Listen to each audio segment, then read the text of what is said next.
In today's tutorial, I'm going to show you how to add a subdomain on the Namecheap website. So the first thing you would like to do, of course, is just go and open whatever browser you're going to use to follow this tutorial steps.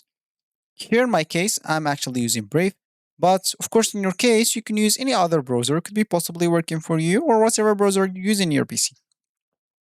Once you do that, of course, make sure to go into the URL section, simply type namecheap.com and hit the enter button. That should take you into this page, which is going to be normally your home screen or your main screen, unless if you are already logged in at your account. Of course, here, if you have an account, make sure to click at sign in and enter your username and password. And if you don't have an account, make sure to click at sign up so you can sign up into your account and create a new account.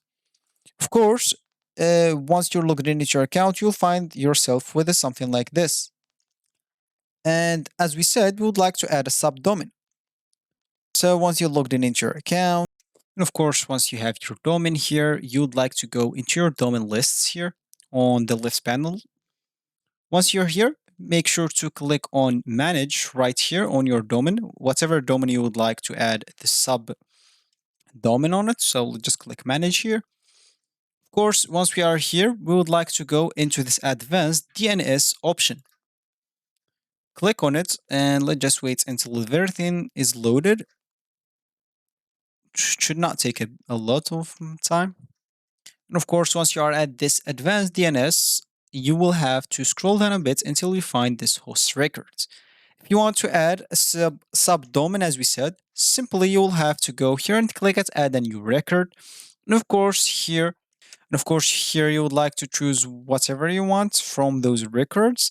And once you're done, just fill the host and the IP address. And of course, again, choose if you want that to be automatical or you can choose time from here. Once you finish, of course, save all the changes and you will find your subdomain is added right here.